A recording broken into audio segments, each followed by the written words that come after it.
انا بقى دلوقتي عايزه اسالك رحلتك بدات ازاي؟ موضوع ان انا اطلع على السوشيال ميديا اصلا ده ما كانش مترتب. فجاه لقيت نفسي اللي هو انا عندي انف معلومات ان انا اطلع، ولقيت ان الديجيتال ماركتنج والسوشيال ميديا مش متاخد بالقدر السيريسلي. فجاه لقيت نفسي قمت صورت فيديو اللي هو يعني ايه KPI. نزلت الفيديو لقيت كام حد فعلا اتبسط بيه وعجبه. اول كومنت جالي حد بيقول لي جمله فيما معناه انا استفدت شكرا. ده كان كل مره بيخليني اقوم اصور تاني. ده بالنسبه لي بقى كان طيرني بقى. لقيت نفسي واحده واحده عماله ادخل في الموضوع اكتر. لما بنيجي نedit ريل عندنا بحس انه الكونتنت ده ممكن يكون اخر حاجه. يعني انا بشوف كل الاليمنتس او حرفيا الفورمات اللي بتبقى حواليها علشان اشوف ايه عوامل الريل ده هينجح ولا لا، لا. هو المحتوى على السوشيال ميديا ايا كان، انت بتعمل انترتينمنت، بتعمل educational informative وات ايفر، الموضوع كله بيلعب في السايكولوجي. اللي انت هتقوله ده ايا كان ايه، هتقوله ازاي، هتدخل دخلات عامله ازاي. فهي الفكره مش في الكونتنت نفسه على قد ما انا هظهر الكونتنت ده ازاي. هلو، اهلا اهلا. ازيك؟ الحمد لله، انت عامله ايه يا حبيبي؟ انا الحمد لله، والله انا مبسوطه جدا انك موجوده معايا، متحمسه قوي قوي قوي. انا اللي مبسوطه ومتشرفه جدا، ويعني عايز اتعرف عليكي من زمان بتفاصيل بقى.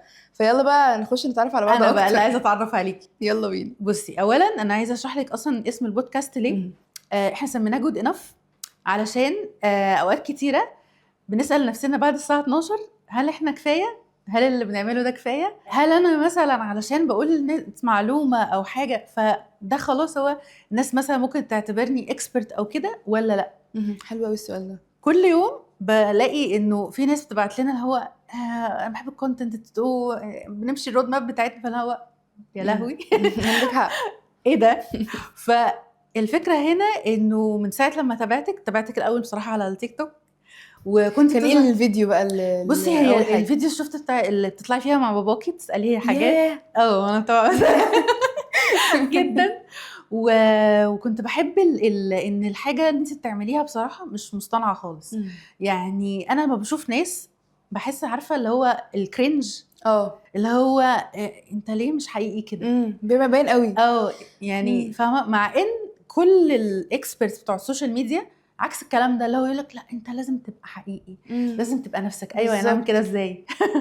يعني اعمل كده ازاي؟ فانا بصراحه في البودكاست ده بدور على ناس حقيقيه، يعني ناس لما اشوفها احس ان هم في الحقيقه زي ما هم على السوشيال ميديا. والله يا رندا ده شيء فبجد مشرف، ودي نقطة مهمة جدا، وبقالي فترة بتكلم فيها بالذات الفترة دي، لأن أنا شغالة أكتر على البيرسونال براندنج ستراتيجيز مع كذا حد، ومركزة أكتر في الكونسلتيشنز في البيرسونال براند.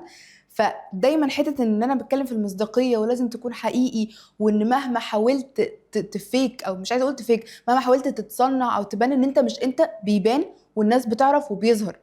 بيني وبينك برضو ما هي ناس ذكيه، فاهمه قصدي؟ الناس هتعرف تلقط لو انت بتتكلم بقلبك ولا في باين انك بتصنع، وانت برضو مش هترتاح، وده هيوترك كل مره تطلع على الكاميرا.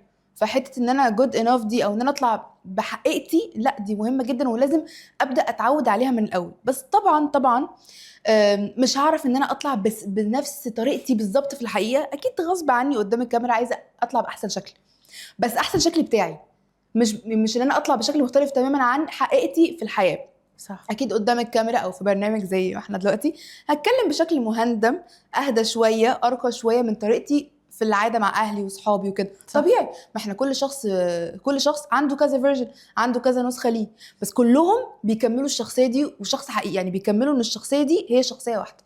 فلا ده موضوع مهم جدا، واصلا لما كلمتوني وقلت لي اسم البرنامج جود انف، انا يعني اتحمست جدا من قبل ما اشوف الاسئله.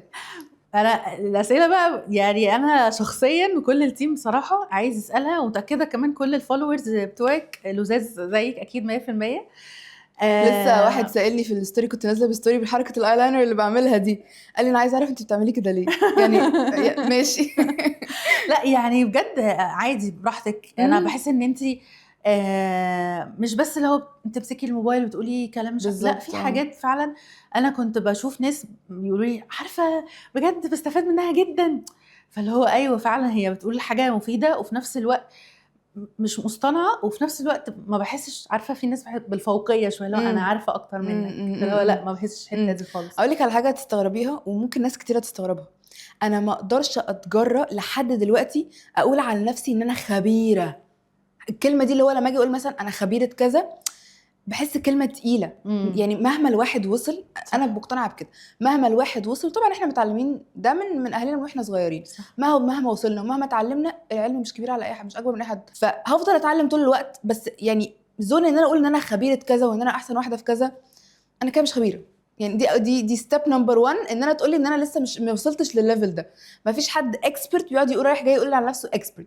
انا شاطره في كذا، ده شغلي وشايفه نفسي شاطره فيه. انا بقى دلوقتي عايزه اسالك رحلتك بدات ازاي؟ لان بجد انا ما اعرفش، وعندي فضول اعرف بدات ازاي، وايه اللي خلاكي تحبي السوشيال ميديا والتيك توك الاول، وبعد كده مش عارفه انت عملتي الاثنين مع بعض ولا لا. بس طبعا هنتكلم بقى في كل البلاتفورمز ازاي، بس اهم حاجه اللي انا عايزه اعرفه انت بداتي ازاي، وازاي قررتي ان انت تاخدي خطوه ان انت تبقي كده. طب انا هسالك سؤال قبل ما ارد على سؤالك. ماشي. بدات ازاي في ايه بالظبط؟ بداتي ازاي؟ انت خلصتي جامعه، عملتي ايه بعد كده؟ يعني اكلمك من قبل الجامعه ولا من بعد الجامعه؟ لان قبل الجامعه حكايه. انا عايزه اعرف بقى اللي انا ما اعرفوش في اي مكان تاني، ما شفتوش في اي حاجه، لانه احنا النهارده مش جايين نتكلم عن نصائح تسويقيه او مش نتكلم عن هاله الخبيره، لا جايين نتكلم عن هاله الانسانه. بصي يا ستي، قبل اي حاجه خلينا نكون واضحين واقول لك بكل صراحه ان انا اصلا وانا بدور على المجال اللي هدخله في الجامعه، انا كنت بكره حاجه اسمها ماركتنج. دي ناس كتيره جدا بتستغرب الموضوع ده. لا مش اللي هو بكرهه، اللي هو لا مش شايفه نفسي فيه. كنت فاكره ان الماركتنج هو ان انا واقفه ببيع حاجه، هو سيلز. ده كان مفهوم يعني الماركتنج زمان، وانا ايام مدرسه بقى وكده. بس من زمان وانا عارفه ان انا عايزه ادخل في حاجه فيها كرياتيفيتي وتفكير بره الصندوق طول الوقت. يعني ما بحبش فكره ان انا ابقى روتين ثابت طول الوقت، فاهمه قصدي؟ بس في نفس الوقت قبل ما يعني ما ادقق في حته الماركتنج واحبه كده، انا اصلا كنت بارت تايم فوتوغرافر، بحب الجورناليزم جدا والميديا بكل انواعه، اديتنج التصوير، اديتنج الفيديوز، ان انا اطلع اصور. فلقيت بالصدفه بقى وانا بختار الاوبشنز، انا كنت طول حياتي اصلا في الامارات، انا اعتبر جديده على مصر يعني تقريبا بقى لي 3 سنين ونص كده قاعده في مصر، بس لسه بروح وباجي. لقيت في مجال بيدمج بين الاثنين، الماركتنج والميديا، اعلام وتسويق. وكانت من جامعه استراليه، كنت ساعتها انا قاعده في دبي، كان في جامعه استراليه انا اوريدي كنت يعني شداني جدا من وقت المدرسه، وكنت ناويه ادخل الفرع اللي في استراليا. بس بالصدفه لقيت ان في فرع في دبي، فقلت طب ما يعني كويس، احنا اصلا كنا ساكنين في ابو ظبي، قلت مش بعيد قوي يعني جنب الاهل وكده. فرحت سجلت فيها، وكنت متردده شويه اللي هو ماركتنج مش عارف، بس في ميديا، بس في تصوير، بس في جورناليزم، في مش عارف ايه، يلا دبل ميجر حاجه حلوه. فدخلت واحده واحده. اللي حصل بقى يا ستي، لقيت نفسي على اخر السنه الاولى كده بدات احب الكورسز بتاعت الماركتنج اكتر من الكورسز بتاعت الميديا، لاني فهمت الماركتنج كله فكره اللي هو انت بتفكر بدماغك وبتطبق، كله كرياتيفيتي وتفكير ويعني الموضوع فيه اللي هو مفيش حاجه اسمها صح وغلط. انا مش بطبق حاجه ثابته مع كل الناس، انا هنا بتكلم ان جنرال. يعني هو كده في حتت في الماركتنج طبعا زي مثلا الحسابات والكامبين بادجت وكل الكلام ده مش محتاجه كرياتيفيتي قوي، بس ان جنرال ان انا اصلا اطلع فكره. هو ايه الماركتنج؟ ان انا اطلع فكره واوصلها برساله معينه لجمهور معين. فالطريقه بقى دي اللي بيخليني اختار وافكر طب انا هوصل للناس دي ازاي، طب مش عارف ايه. بحب الحاجه اللي فيها تشالنج، فلقيت نفسي بحب الماركتنج اكتر. دخلت فيه بقى من وانا في الجامعه، بقى خدت انترنشيبس كتيره، دققت في الموضوع اكتر، لقيت ان انا حبيت الموضوع اكتر وشايفه نفسي فيه. بس يا ستي اتخرجت بقى من الجامعه وجيت بقى واحده واحده على مصر، قعدت اتطور هنا، اتعرف على الناس هنا، مش عارف ايه.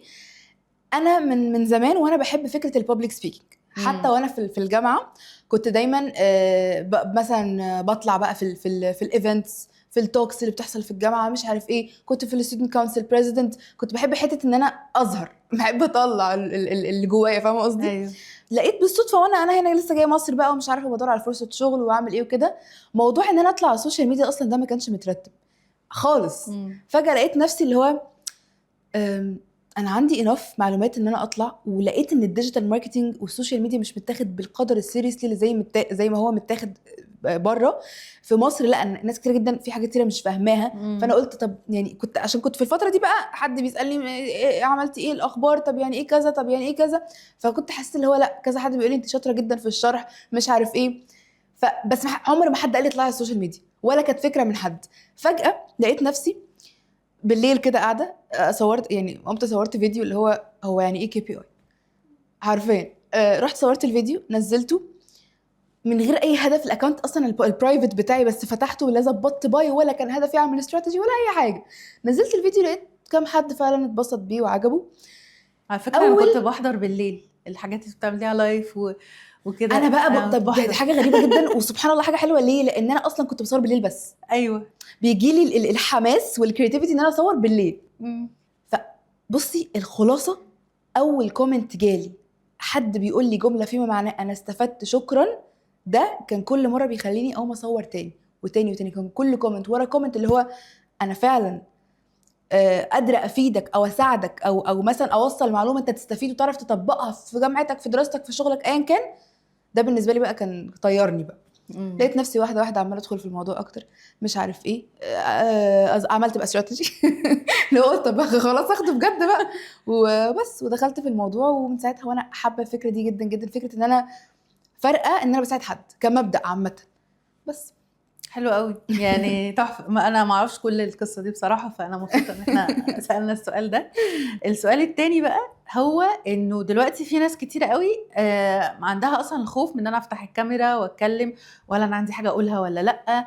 والناس بتقعد تقول انا مش بعمل بيرسونال براندنج، انا عايز بس اقول حاجه، انا عايزه اقول حاجه. بشوف كتير بما ان انا بتابع كونتنت كتير يعني الفتره دي، ممكن يكون ملوش علاقه بديجيتال ماركتنج بس كان ليه علاقه بحياتي بالحياه اللي انا فيها دلوقتي. بلاقي انه لا، اكتر حد بيفتح الكاميرا وبيقول ما بيقولش معلومات، هو بيشارك حاجه. يعني زي مثلا حد لقيته بيتكلم على ليه كلنا بقينا لازم نلبس لينن شيرتس، او ليه لازم نلبس لينن سوتس مثلا. فاهمه بتريليتي بس الحاجه، مش لازم نكون بندي معلومه، مش لازم. ما هو ده المفهوم الغلط عن البيرسونال براند. هو البيرسونال براند بتاعتك مش انت، مش ان انت تطلع تتكلم في الخبره اللي عندك او في مجالك وتطلع تشارك معلومه. ده مش بيرسونال براند. هو البيرسونال براند ايه؟ هويتك. انا لو طلعت مثلا قلت انا اخترت ليه اللون ده بدل اللون ده، وانا اصلا بتكلم بعيد جدا يعني انا بتكلم كشخصيتي. انا بسوق او ببيع شخصيتي وفكري واللايف ستايل بتاعي. يعني فكره اللي هو جمله انا مش عايزه اعمل بيرسونال براند، انا عايزه اطلع اتكلم اقول اي حاجه، دي اصلا مش راكبه. مفيش حاجه اسمها كده، لان اللي انت هتطلع تتكلمه وتقوله هو ده بيرسونال براند. معظم الامثله اللي تلاقيها الناس بتستخدمها في بيرسونال براند قوي هم الناس الكونتنت كريتورز اللي بيعملوا محتوى عن اللايف ستايل. انت بتشارك حياتك عامه، صح. بس نيجي عند جمله بتشارك حياتك دي نحط تحتها كذا خط، لان هنا مش عايزه ابعد عن حته اللي هو او يعني ندقق في حته ان انا بشارك حياتي الشخصيه، بس انا قصدي نحط عليها كذا خط اللي هو فيما معناه انا بشارك لايف ستايل، بشارك حياتي مثلا عامله ازاي، بحب ايه، بحب اخرج فين، من غير حتى ما اتكلم. الناس بتشوفني بلبس معين، بطريقه كلام، بتون اوف فويس، كل ده اوريدي بيديهم انطباع ان الشخصيه دي حاطينها في زون كذا، فانا كده I have a personal branding strategy.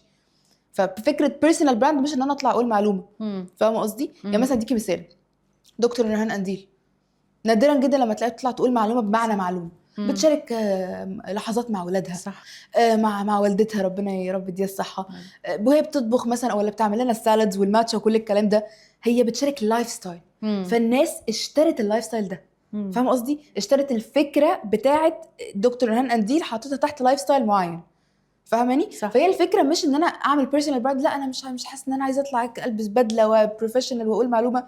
هو مين قال لك اصلا ده بيرسونال؟ فاهمه قصدي؟ ايوه. من الاخر البيرسونال براند جايه في مفهوم قيمك ومبادئك، انت بتؤمن بايه، ايه اللي انت رايك في الحياه في مواضيع معينه في الحياه، ده كده بيشكل الشخصيه بتاعتك. بتربطها بقى بحقيقتك وبطريقتك يعني الحقيقيه في وسط الناس في الحياه عامه.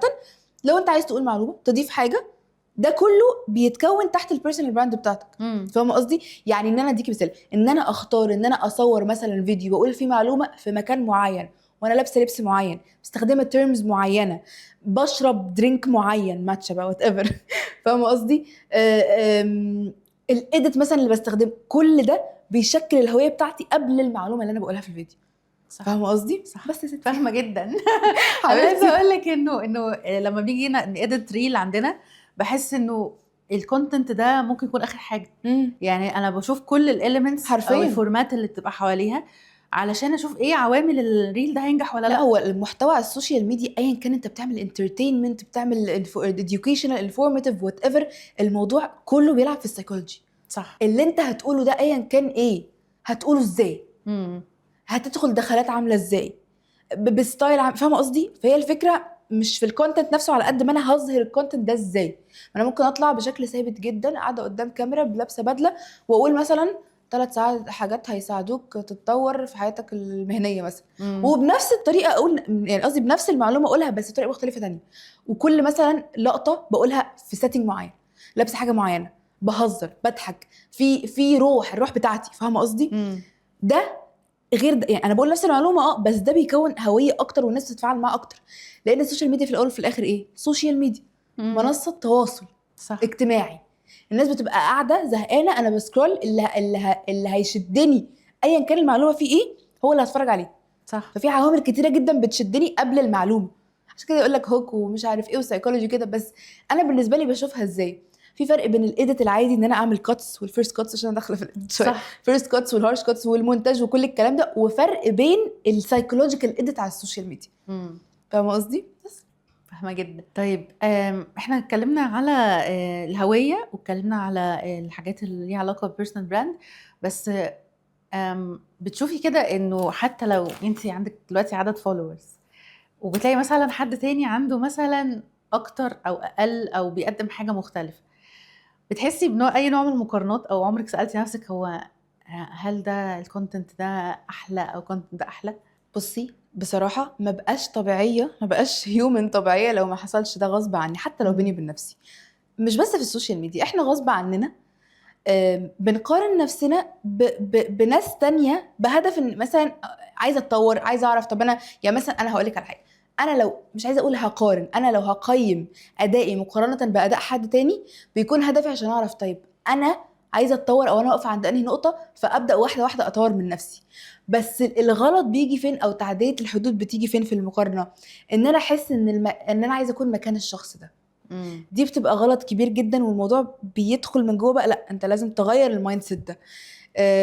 فكره ان انا ما كنتش، اصلا انا يعني اعرف ناس كتير بالمايند سيت ده، ان انا ما كنتش عايزه الاحسن للشخص اللي قدامي، ان انا شايفه ان انا بس اللي استاهل اكون في المكان ده. ده تفكير غلط خالص، ده تفكير من الاول لو عندك مش هيوصلك للهدف اللي انت عايز توصله. هقول لك على حاجه. انا دلوقتي let's say ان انا شخص عادي جدا، وبشوف انه مثلا كل الانفلونسرز او الاكسبرتس انا بتابعهم بيروحوا اماكن وبيعملوا كذا حاجه في اليوم، وده ممكن يحط عليا بريشر اصلا صح، اخر اليوم. دي حقيقه. انتوا ازاي بتعملوا كل ده في ازاي يوم واحد؟ بتلحقوا؟ ده انا محتاجه اليوم يبقى 48 ساعه. عندك حق. فاهمه؟ فبيجي بالليل ان الناس تقول لا يا جماعه ده السوشيال ميديا دي مش حقيقيه اصلا، ده الناس دي مش حقيقيه ومش عارف الناس دي ايه. اي وبيحطوا بريشر على نفسهم ان هو انا لازم اعمل عدد فيديوهات معين، انا لازم احقق، انا لازم اوصل لعدد كلاينتس. ازاي الشخص ده عمل 100 مليون في شهر وانا مش عارف اجيب اول كلاينت؟ بيفضل بقى المقارنات اللي هي فعلا ما بتوصلناش لاي حاجه. هي دي حقيقة. هي فاهمه دي ازاي؟ حقيقة مش هتوصلك لأي حاجة. هقولك ليه مش هتوصلك لأي حاجة، بعيدا عن نصيحتي ان هو لا ما تجريش ولا كذا. هو انت لازم تشوف انت مقدرتك ايه دلوقتي. انت مقدرتك دلوقتي لو ما فيهاش ان انت تعمل اللي قدامك ده بيعمله، فانت هتقعد تعافر وتضيع وقت وتضيع فرص كتيرة، وبدل ما هتبقى مثلا هدفك ان انت تطلع فوق شوية انت هتنزل، لان انت ضيعت وقت كتير، ضيعت مجهود كتير، وفي حاجة مش في مقدرتك. وعشان كده ربنا سبحانه وتعالى خلقنا كلنا بامكانيات ومقدره معينه. انا فين دلوقتي؟ ازاي بقى اقدر استفيد من النقطه دي عشان ما الاقيش نفسي بقع في الاخر؟ صح. فاهمه قصدي؟ فهي كده كده انا يعني ما ينفعش حد، يعني ما يبقاش حد صادق تماما لو قال لك لا انا عمري في حياتي ما قارنت نفسي بحد على السوشيال ميديا، ايا كان لو بالايجاب ولا بالسلب. وانا لما اقول ايجاب انا قصدي بهدف ان انا اطور من نفسي من اللي انا شايفاه، فاهمه قصدي؟ بس ان انا اللي اخلي المقارنه دي تخليني اكويشن واقعد استجوب انا بعمل كويس ولا لا، ام اي جود انف ولا لا، بعمل حلو، كل الكلام ده. فده يخليني بقى ادخل في زون اللي هو لا انا عماله ابعد عن هدفي، الهدف اللي انا كنت عايزه اوصله من الاول. مثلا لو هدفي في 3 شهور اوصل لمثلا اكس، او اوصل ان انا اكون حققت كذا، بدل ما هكون مركزه في الهدف ده واحده واحده هلاقي نفسي ببعد عن الهدف ده لان انا مركزه في حاجه مش بايدي. تمام. فهبعد عن الهدف ده تماما وابدا بقى، فاهمه يعني؟ واحده واحده هلاقي نفسي بقى ولا انا كده اكدت لنفسي بيني وبين نفسي، لان دماغي هتقعد تلعب عليا العاب بقى.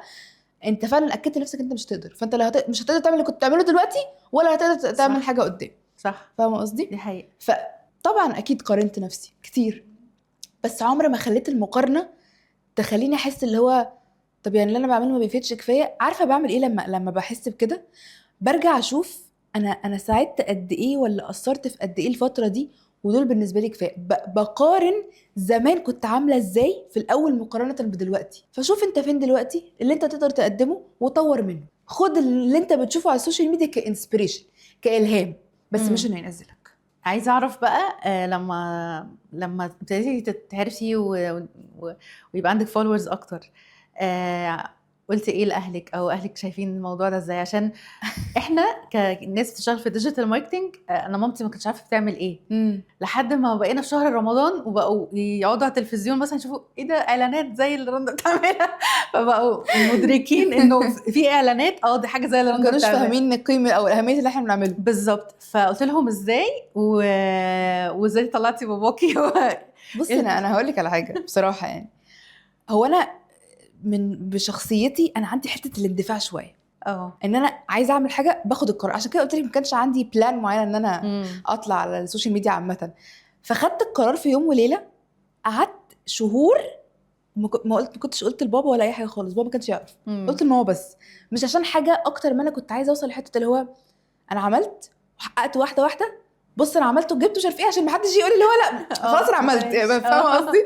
والصدفه الحاجه اللي فرحتني ان انا لقيته مرحب جدا بالموضوع، مبسوط جدا، وقال لي انا لما شفت ان انت فعلا بتعملي حاجه مفيده وفاليبل وفارقه وشخصيتك ومستخدمه الشخصيه اللي عندك اللي هي الشخصيه الكرييتيف واكتيف وانرجيتك في حاجه مفيده، هو قال لي انا اي سبورت يو اول ذا واي وبدعمك. لحد ما واحده واحده قلت له طب ما تطلع معايا انت. بابا دكتور نفساني سايكايترست، فالسايكولوجي زي ما قلت لك والسايكاتري هي كده كده ليها علاقه بالكونسيومر بيهيفير، يعني بالتسويق بكل انواعه. قلت له طب ما ندخل مع بعض نعمل حاجات تربط مجالك بمجالي، وفعلا طلعنا وعملنا حاجات. بس انا ما كملتش في الموضوع بقى مع بابا، يعني قلت لا خلاص بقى يعني فاهمه قصدي خلاص مش عايزه والله يعني مش انا عارفه انه ساعات بنفصل حياتنا احنا عن الحياه الشغل بتاعنا. بس انا بصراحه لما شفت الفيديوهات دي حسيت يعني ناس كتيره بتطلع مع باباها وجدتها وكل حاجه، بس في ناس ده محتواها. انا ما كنتش عايزه المحتوى يتحول لكده. انا لما شفت الفيديو بصراحه قلت شابوه لعمو. ليه؟ عشان بصراحه انا حسيت ان التربيه بتاعته لما شفتكم مع بعض حسيت ان انتوا الاثنين بجد لا يعني شافون انتوا عارفين تعملوا ده، انه انت مش بتقلدي حد، انت ليكي طريقتك. انا طالعه له في كذا حاجه ليكي طريقتك يعني ما شاء الله شبهه اصلا. ربنا يخليك. فده اللي خلاني انجذب قوي للكلام، رغم ان انا بسمع كلام كتير عن الكونتنت والماركتنج والكونسيومر بيهيفير، بس بالظبط فاهمك. لا في حاجه مختلفه، في حاجه بتقدميها مختلف. وبصي انا بجد ما عمري ما لو هنافق ولا هقول، انا هقول عادي. انا مشكلتي اصلا انا صريحه. انا كمان جدا دي بجد مشكله حياتي، صريحه جدا لدرجه ان انا ساعات ما باخدش بالي ممكن الصراحه دي فاهمه يعني امتى تبقى تو ماتش اونستي. ما انا بسكت بقى. يعني لا ما تسكتيش بصراحه، يعني لما بيحصل كده بسكت او ما بتعاملش مع الشخص انا شايفاه كده بس. فمن ساعتها وانا شايفه لا يعني فعلا اللي هي بتقوله بتعمله. فده بالنسبه لي هو ده اللي انا عايزه اوصل له. انا نفسي اعمل ده وكل حاجه. مش عارفه يا رندا لسه الجمله اللي انت قايلاها دي لسه داخله كده جوايا قوي، يعني لا بجد الجمله دي يعني فرحتني قوي. مش عارفه حاسه اللي هي بجد فعلا، اصل دي جمله مش اي حد بتتقال عشان حقيقه والله. يعني انا ده ينطبق على ناس كتير انا بشوفها. ولما بعمل سيشنز عامه بلاقي ان اسمك على طول بيتقال، يعني اللي هو ايه على فكره هلا قالت التip دي وانتي كمان قلتيها، فاللي هو تحفه. كانت من التip اللي هي عارفه كانت فريل بتقول لو انتوا عايزين تجيبوا افكار للكونتنت اكتر بصوا على الكومبيتيتورز والكومنتس بتاعهم. انا فاكره التip دي كويس. انا دي بقولها لاي حد فعلا بتشتغل. هي اصلا انا هي فعلا حقيقيه، مش بس كومبيتيتورز. يعني انا بشوف الكومبيتيتورز اللي هم اوريدي في زون او في ليفل هو ما عندوش وقت يرد على كل الحاجات دي، وانا واحده لسه ببتدي وفي نفس المجال وعايزه واحده تشاف، وما كنتش بقلد حاجه او بعمل حاجه اوريدي موجوده. فطالما الكومنت ده متكرر واتسال كذا مره يبقى هو فعلا frequently asked question من الجمهور بتاعي. صح، انت فاهمه قصدي؟ بس حلو قوي. طب انت لو عايزه تقولي لحد نصايح في المطلق ان هو يبقى كبني ادم كويس، يعني انسان جود ازاي تبقى بني ادم في عالم السوشيال ميديا، لانه بجد انا اقول لك على حاجه. انا لما اروح النهارده مثلا حسيت ان انا عملت يعني اولا انا شفتك مبسوطه، تاني حاجه انه خلاص احنا عملت الحاجات اللي احنا المفروض نحققها النهارده. اول ما بروح البيت بلاقي ان حد مثلا لو احنا عملنا بودكاست، انا عملت بودكاست في اسبانيا، انا عملت بودكاست في ايطاليا هنعلي على بعض كتير طيب ولا ايه؟ سبحان الله اللي بيجي في بالك تلاقي اللي كنت اللي تعمليه الجوريثم بقى، بالظبط. لعب الالجوريثم. فانا بقى في السوشيال ميديا خالص بستمتع بانجازاتي، وبعدين بشوف خلاص انا خلاص اخدت كفايتي من الانجازات وافتح السوشيال ميديا بقى اشوف. اعتقد ان يعني في المجال الابداعي بالذات فكره المنافسه، فكره المقارنه، فكره ان انا جود انف ولا لا، مش بس على السوشيال ميديا، احنا كمان في الادفيرتايزنج كتير قوي تلاقي اور ليتست، انا اشتغلت مش عارفه مع مين، انا اشتغلت مع اسم الفلاني، ايوه كل ما هتشتغلي مع حد هتبقى عايزه تشتغلي مع الاكبر منه. بالظبط. الرضا يعني بالظبط. احنا كبشر مستحيل، مش عايزه اقول مستحيل، بس كبشر حاجه جوانا احنا مخلوقين بيها ان احنا كل ما نوصل لحاجه بنبقى عايزين الاكتر والاكتر. فاهمه قصدي؟ حته الرضا مش موجوده عند كل الناس، واللي موجود عنده احساس الرضا ده في نعمه كبيره جدا وربنا بيحبه قوي. بصي هقول لك على حاجه. انا كان عندي يعني كانت مشكلتي الاساسيه، لا مثلا لو ارجع بيا الزمن انا كهلا هقول لنفسي ايه بعد ما اتعلمت بقى وخدت، يعني انا لسه بتعلم كتير، لسه عندي كتير قوي اتعلمه، بس قصدي اللي اتعلمته لحد النهارده لحد دلوقتي، هقول لنفسي لو رجعت قابلتها مثلا من قبل ما ابدا او من سنين عامه، ما تحاوليش ترضي كل الناس، لان مهما حاولتي ومهما عملتي مستحيل ترضي كل الناس. مستحيل، مهما عملت مهما اتشقلبت حاولت اعمل، مستحيل ارضى كل الناس مهما حصل ان انا ارضي كل الناس. فاهمه قصدي؟ دي كانت عندي مشكله، كنت عايزه اللي هو ارضي دي وارضي ده واهلي واصحابي هنا والكلاينت اللي جات لي هنا ومقصره مع نفسي جدا بقى. باجي عند نفسي قلت طب هو انا راضيه على اللي انا بعمل، راضيه عن نفسي؟ في الاخر بقى بعد كل اللخبطه دي الاقي ان معظمهم مش راضيين، لان انا بدل ما احاول اركز في ان انا ارضي اللي اقدر اعمله بمقدرتي وامكانياتي، هدرت طاقه كتيره جدا، فبقيتش عارفه ادي الانف لكل الجهات. صح. فدي حاجه لو بجد هرجع بيا الزمن هقولها لنفسي، اللي هو خلاص انت عملتي اللي عليكي ايا كان في ايه بقى، حاولتي جربتي مش عارف ايه، مش هتعرفي ترضي كل الناس مهما حاولتي تشتغلي على نفسك. ف يعني ما تهدريش طاقتك في حاجه انت مش هتعرفي تتحكمي فيها. اوكي. بس نصيحه اقولها للناس بقى على السوشيال ميديا، ممكن اقول له ما تاخدوش كانه سباق او تستعجل، ما تاخدوش كانه اللي هو انا عايزه الحق اعمل او اكون وصلت للرقم ده عشان مش عارف ايه. حط لنفسك ميني ستيبس، ما تقولش انا عايز بعد 3 شهور اكون وصلت لكذا، لا اقول انا عايز بعد اسبوعين اكون نزلت مثلا 5 بوستات. شورت تيرم يعني بلان او جولز بتبقى احسن وبتبقى حاجه واقعيه اكتر لنفسي ان انا احققها. صح. لان انا ما هقول لك على حاجه، لو انا حطيت لنفسي لونج تيرم بلان بعيده، هو كده كده الاثنين مهمين، بس لو انا حطيت لنفسي لونج تيرم بلان بعيده قوي وهي دي بس البلان انا حطاها مش حاطه شورت تيرم، هقعد اضيع وقت وهكون بعمل انجازات في النص بس مش هاخد بالي منها. صح. مش هاخد بالي منها، مش هاخد بالي خالص ان انا لحد ما اوصل اللي انا كنت عايزه اوصله في 6 شهور، طب انا عملت كذا وجبت كذا وقفلت الديل ده ومش عارفه وصلت لكام فولور، سافرت مش عارف فين. انا مش هبص على ال5 حاجات اللي انا عملتهم دول في خلال ال6 شهور دول، هبص على جيت اجي عند 6 شهور انا وصلت لهدفي، طب انا مبسوطه، طب انا راضيه. فمش هحس ان انا راضيه، مش هحس ان انا مبسوطه، مقارنه بان انا اعمل بيبي ستيبس واحده واحده. زي مثلا ستيب بالنسبه لي ان انا اكون معاكي في البودكاست، انا كده خلاص، انا يعني دي بالنسبه لي خلاص حاجه برودكتيف للنهارده انا مبسوطه بيها، مش قاعده افكر بقى طب بعد شهر هطلع مع مين ولا هطلع فين. فاهمه قصدي؟ واحده واحده، خد ستيبس واقعيه، سمارت جول سمارت. صح. خد ستيب واقعيه تقدر تنفذها واحده واحده، وخلي في بالك فيجن كبيره ولونج تيرم بلان، بس مش ده تركيزك الاساسي. قدر برضو وافرح بالحاجات الانجازات البسيطه الصغيره اللي انت بتعملها على مدار اليوم، على مدار الاسبوع. حلو قوي، تحفه. طب اسالك سؤال بقى، يعني ساعات كتيره بننزل كونتنت ونبقى تابعين فيه والهوكس والكول تو اكشن وكل حاجه، ويعني الكومنتس تيجي على حاجه تانية خالص. يعني مثلا عندنا في التيم NG لما تيجي تصور اي حاجه، فبتصور مثلا الريل، بيبقى الريل بقى تعبانين فيه اديتس وكل حاجه، هو انتوا ماسكين الشوكه بالمايك؟ لا بجد، ما هو هوك بقى، ما احنا قاصدين. فايه بقى اغرب كومنت جالك على الريل؟ بصي مش اغرب كومنت، بس كومنت مش فاهمه، اللي هو بكون قاعده وحاطه مجهود وبقول لك على حاجه هتفيدك ومش عارف ايه. انا عليا، بصي انا عليا ايلاينر كده ستايل معين، مش بكمل الايلاينر للاخر ولا بقفل، انا بحب اسيبه كده خط مفتوح. يعني بقيت حتى بقيت الفتره دي انا بحبه جدا.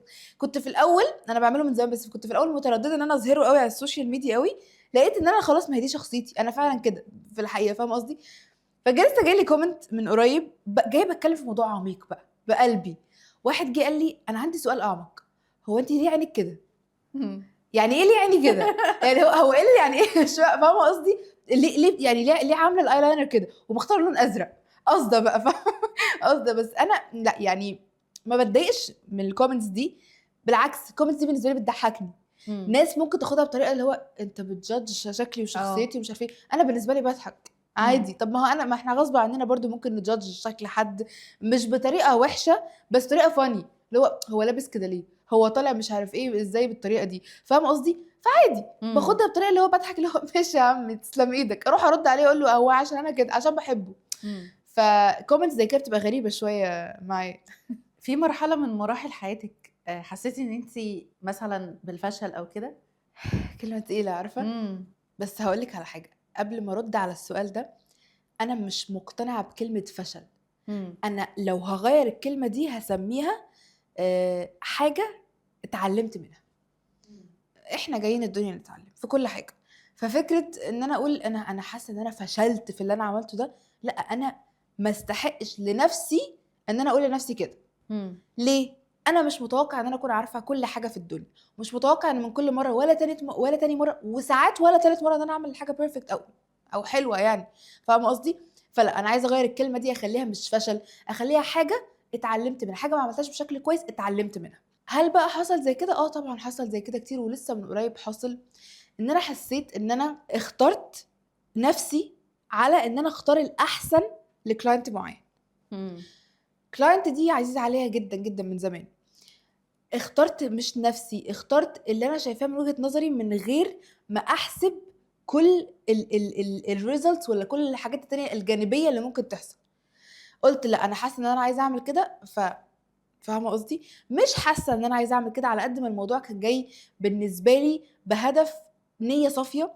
كنت عايزه اعمل حاجه اللي هو لا، انا عايزه اجرب اعمل حاجه زي كده، انا حاسه ان انا يعني هحب اعمل حاجه زي كده، وان انا حابه اجرب حاجه زي كده. بس ما فكرتش في ده ممكن ياثر على الناس التانية، ويأثر ازاي، ويأثر في شكلي بعدين وهكذا.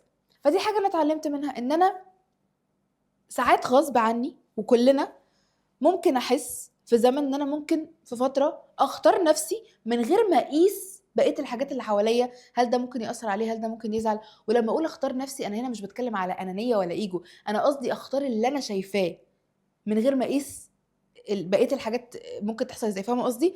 دي برضو مشكله عندي من وانا صغيره، ان انا ساعات بحب الريسك جدا، ريسك تيكر جدا، نفسي اعمل حاجه اروح اعملها. طب مثلا ممكن بابا وماما يخافوا عليا، ممكن ده ياثر على دراستي بعدين، ممكن مش عارف ايه، فاهمه؟ ممكن ياثر على صحتي بعدين.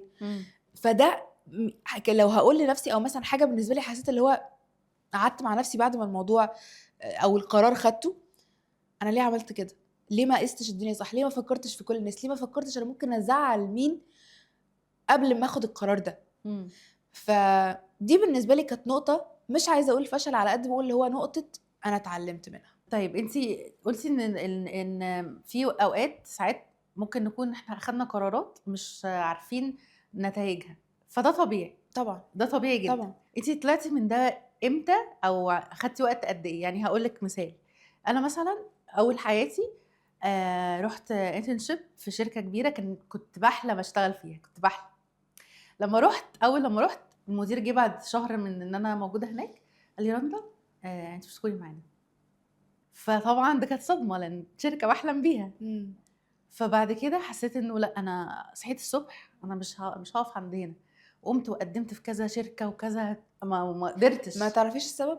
السبب ساعتها ان انا يعني اعتقد ان انا ما كانش عندي خبره. بس هي الفكره انه انا ما وقفنيش ان انا اللوب بتاعت هل انا فعلا اخدت قرار غلط ولا لا، هل انا هفضل واقفه عند النقطه دي ولا لا. ازاي انتي في المراحل دي اخدتي وقت؟ يعني ممكن وقت قد ايه؟ او ازاي لما بتقعي مثلا بتقومي بسرعه ولا لا؟ تاخدي الموقف ده ازاي؟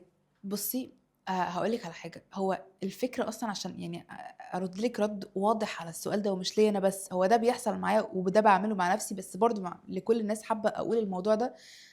ادي للي انت مريت بيه اديله وقته. ما تتجاهله، بلاش تتجاهله. بلاش ان انت تقول يا خلاص مش بكره هنزل الشغل وابقى زي الفل. لا، انت مش زي الفل. اقعد يومين، احزن، اتضايق، عيط، بس واجه الموضوع. دي برضو غلطه كنت بعملها في الاول، ان انا بقول مش عارف ايه، طب يلا خلاص انا هطنش الموضوع هكمل حياتي. فجاه بقى هيجي بقى في وقت وانا مش واخده بالي الاقي نفسي صح. انهارت، وانا لا جاهزه لده ولا اي حاجه، وما عنديش طاقه ان انا اتحمل حاجه زي كده دلوقتي. انا غلطت ولا عملت حاجه مش احسن حاجه، ولا زعلت حد، ولا عملت موقف مش كويس، ولا حصل لي مثلا فتره مش كويسه في حياتي ايا كانت ايه، اخد الوقت اللي انا ممكن اخده بطريقه تناسب ظروفي دلوقتي، واواجه الموضوع، اتاقلم، اديله وقته، عشان واحده واحده اطلع احسن. ما هو ده دايما بيقولك ايه، خدي وقتك في التعافي عشان تطلعي اقوى. صح. عشان برضو ارجع لك للنقطه دي، انا ازاي تخطيت الاحساس ده، او احساس الحاجه اللي انا زي ما قلت لك مش فشل بس حاجه اتعلمت منها. اتكلمت، تواصلت مع حد انا بثق فيه وهو عارفني من جوه بقلبي بكل حاجه، ساعدني واحده واحده اطلع من الموضوع. واحده من صحابي. وامتى عرفت فعلا يعني ان الموضوع ده فعلا حاجه غلطه انا عملتها او حاجه محتاجه اتعلم منها، لما لقيت هو اثر ازاي في الناس اللي بحبها. لما لقيت ان هم زعلوا بجد، انا ما كنتش شايفه الموضوع ده، وانا ما كنتش متخيله، ما كنتش شايفه الموضوع ده ممكن ياثر. كنت شايفه الصوره الكبيره، كنت بص عليها اللي هو حته صغيره من وجهه نظري انا بس. فاهمه قصدي؟ فاهمك. ان انا عايزه اعمل ده بهدف معين، هدف نيه صافيه، نيه كذا مش عارف ايه، بس ما فكرتش ده الصوره الكبيره بقى ممكن ياثر. لما لقيت انه اثر قلت حلو ده. يعني هو ده بيرفلكت على فكرة ان احنا كل فترة نقعد ونقيم احنا فين، عملنا ايه، بالظبط ونأثر في اللي حوالينا ازاي. بالظبط. اصل انا حصل معايا موقف زي ده بالظبط مع اختي. كان عندي ايفنت قوي جدا وهي عندها جراديويشن. قررت ان انا اروح الايفنت. من ساعتها ولحد دلوقتي انا بقيت احط برايورتي الفاميلي بتاعتي وبعد كده اي حاجه تانية. فهو ده اللي حصل، انه ده الموقف اللي اثر معايا جامد. فهو ده اللي دايما ببقى حاطاه كده، قد كده صعب بس قد كده هو اثر في حياتي بشكل بوزيتيف جدا. بالظبط. فشافوه بجد. طيب بصي بقى، احنا السوشيال ميديا عامه بتدي انطباع مختلف عن ممكن تكون في الحقيقه. دي فايه حقيقة. الانطباع الناس واخداه عنك وانت شايفه انه لا يعني هلا مش كده؟ حلو السؤال ده.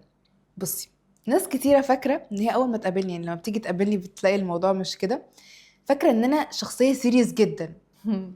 بس الحقيقة ان انا سنسيتيف قوي وايموشنال. ان انا يعني بحب اقدر مشاعري وعواطفي، عاطفية. فدي حاجة مش ظاهرة قوي للناس، يعني قدام الناس. بس حاسة ان انا سنسيتيف شوية وعاطفية شوية وطيبة جدا وجيفنج قوي. اوكي. أو at least يعني اللي بتقابلني. الايموشنال فيلينجز دي بتبقى موجوده في انهي اسبكت؟ يعني مثلا لما بتتكلمي معاهم، في ناس كتيره مثلا لما يتكلموا معاكي اول مره يقولوا ايه ده انت لذيذه قوي، ده هقول مثلا فاكراكي مغروره، وبعدين لا انا جميله والله زي السوشيال ميديا وكده. بس بالظبط. فعلا انت لما بتكوني على السوشيال ميديا تبقي بحسك ان هو بتقولي في كل حاجه بسرعه بسرعه بسرعه بسرعه.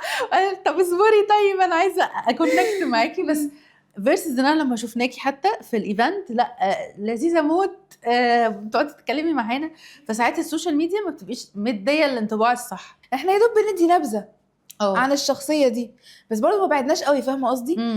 طيبه وايموشن وكل الكلام ده، بس في نفس الوقت انرجيتك وسريع. صح. فاهمه قصدي؟ صح. فلا، دي الحاجه الوحيده الانطباع اللي هو الناس بتكون متخيله مثلا ان انا سيريس بقى وصارمه كده. فاهمه قصدي؟ بس لا، انا كتكوته كده في نفسي. كتكوته اصلا.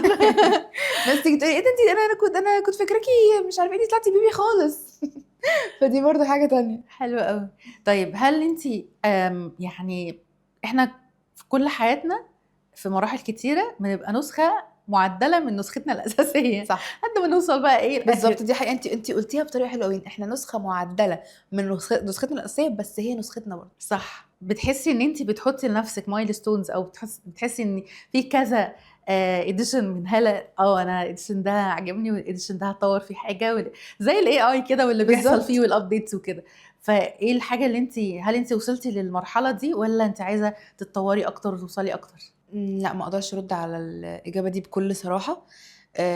لا، لسه عندي كتير جدا عايزه اعمله واتعلمه واثبت نفسي فيه عشان اقدر اقول ان انا وصلت للنسخه اللي انا شايفه هلا فيها. بس هلا النهارده غير هلا من شهر، هلا النهارده غير هلا من 3 سنين. فالنسخه اللي انا فيها دلوقتي عماله اقرب اكتر للنسخه اللي انا عايزه اوصل لها مع الوقت.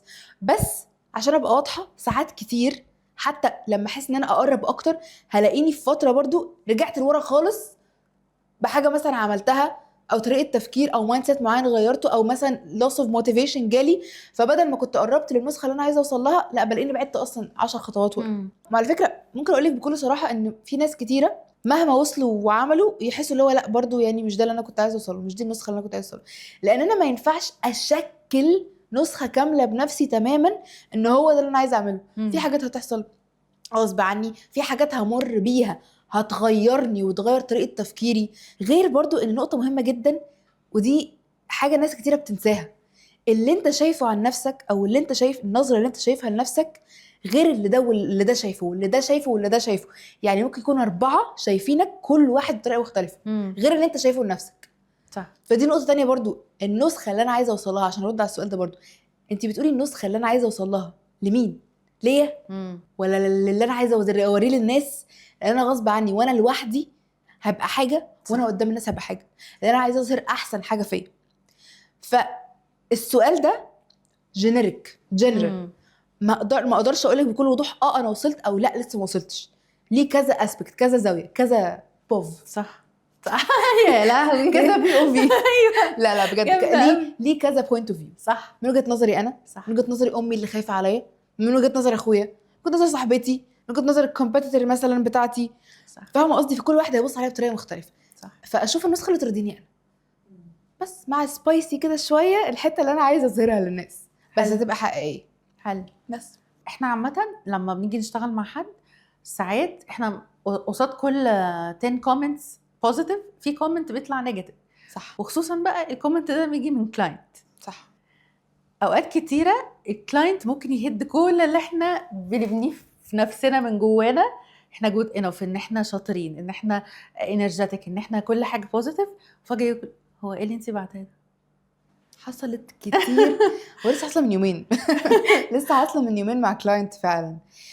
عارفه الاحساس ده اول حاجه بتيجي في بالي ساعتها اللي هو عدم تقدير. فاهمه قصدي؟ جالي نيجاتيف فيدباك كتير، بس انا بصي انا عشان انا عندي حته زي ما قلت لك في الاول لما سالتيني ان انا من زمان وانا صغيره وانا عندي حته ان انا بحاول ارضي كل الناس اللي حواليا، لحد ما واحده واحده بدات افهم ان لا مفيش حاجه اسمها كده. بس طبعا لسه في تفاطيف كده للاحساس ان انا عايزه ارضي كل الناس، طبعا لسه موجود مع حاجه من عندي وانا صغيره مستحيل تتشال 100%، بس بقيت عارفه اتحكم فيها. فالاحساس ده ساعات لما يتحكم فيا يحسسني مش ان انا ارضي كل الناس بقى، لان انا الكلاينت ده ارضيه من كل الزوايا. فاهمه قصدي؟ فاللي هو يقول لي مثلا انا محتاج منك 1 2 3، هتعرفي تعملي ال3؟ هعرف. طب انا هعرف بجد في الوقت اللي هو عايزه؟ الوعد اللي انا اديته لك هعرف احققه؟ مش عارف ايه. فالنيجاتيف فيدباك يقول لي مثلا شغلك زي الفل تسلم ايدك ومش عارف ايه، بس ليه التاخير ده كله؟ بس ليه ما عملتيش زي ما وعدتيني؟ فده ايوه هو نيجاتيف فيدباك بيضايقني فعلا، بس هي حقيقه يخليني افكر طب لازم قبل ما ادي. يعني عارفه لو مثلا اللي بيقول لك learn to say no، انا دي حاجه بدات اتعلمها برضو مع الوقت واحده واحده. بدات اتعلم فكره ان انا اقول هقدر اعمل ايه ومش هقدر اعمل ايه، وده مش هيعيبني. مش معنى ان انا مش هقدر اعمله فان انا مش هقدر اعمل التاسك، لا كتاسك، لا انا دلوقتي في مقدرتي وطاقتي واللي في ايدي واللي حواليا وبالطريقه اللي انت عايزها وفي الوقت اللي انت عايزه، انا مش هعرف اديك ده. فبقيت واحده واحده اتعلم واحده واحده ان انا اعمل الموضوع ده. فنيجاتيف فيدباك بيجي لي الفتره دي او اكتر نيجاتيف فيدباك بيجي لي عامه في الشغل، ودي حاجه انا بطور من نفسي منها واحده واحده. حته اللي هو ايه، لو انت مش هتقدر او لو انا مش هقدر اعمل كل الكلام ده من اولها، ما اقولش ان انا هعرف اعمل الموضوع ده بالطريقه اللي انت عايزها في الوقت اللي انت عايزه. صح. بس دي نيجاتيف فيدباك وتيجي يعني. ماشي. انا بقى عايزه اسالك، احنا النهارده بعد ما نخلص وتروحي وخلاص تبقي ريلاكسنج كده في اوضتك، ايه اكتر حاجات بتقوليها لنفسك او تساليها لنفسك؟ هل انت جود انف؟ هل النهارده كان جود انف؟ هل انا السنه دي كانت جود انف بالنسبه لي؟ هل اللي انا بقدمه للناس جود انف؟ ايه الاسئله اللي بتساليها لنفسك قبل ما تنامي وازاي بتردي على؟ اول سؤال بساله هو انا شربت ماتشا كفايه النهارده؟ لا بس بصراحه اكيد السؤال ده بيجي لي كتير كتير كتير جدا، وساعات بيجي معايا في فتره اوريدي انا ايموشنال فيها فانام بالعياط بقى. فاهمه قصدي؟ بس لا بيجي كتير جدا جود انف من ناحيه ايه؟ هو انا ابويا وامي راضيين عني؟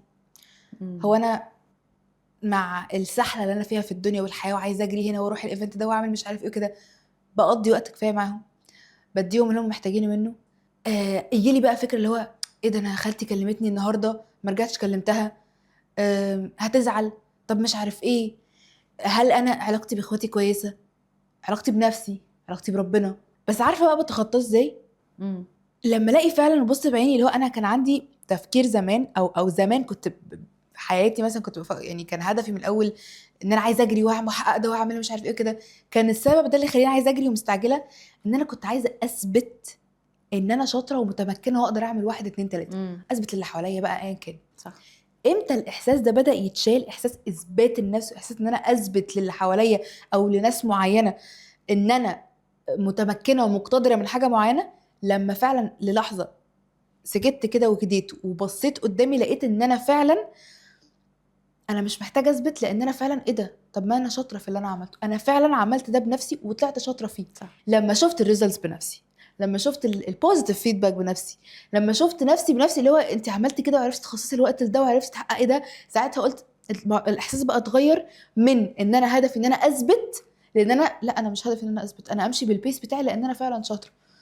فده سؤال برضو بيجي لي كتير يعني، هل استاهل ده؟ اطور من نفسي ازاي؟ عملت ايه النهارده؟ ازاي احسن علاقتي بنفسي؟ ازاي اشتغل على نفسي؟ بس فبيحس كتير جدا اللي هو جود انف من كل زاويه، من كذا زاويه يعني، للناس لاصحابي لاهلي. فاهمه قصدي؟ يس فاهمه جدا.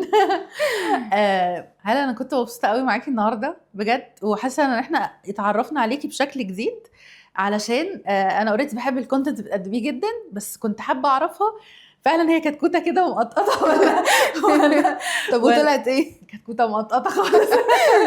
لانه زي ما قلت لك انا بالنسبه لي الشخص اللي احب اقعد معاه هو الشخص الحقيقي، وانا شايفه ان الشخصيه اللي قدامي هي شخص فعلا عايز يدي من قلبه قوي، عايز يوصل المعلومه من قلبه قوي، وعايزه برضو في نفس الوقت تبقي ماشيه مع الالجوريزم وماشيه مع كل حاجه، بس انا عايزه اقول كل المعلومات اللي انا عايزه اقولها في ريل واحد، مش عشان بسرعه، لا علشان انا عايزه افيدكم بجد. بالظبط. فبجد شكرا انك جيتي ونورتينا، حقيقي انبسطت جدا. ده شرف ليا، وانا انبسطت كمان جدا جدا. ميرسي.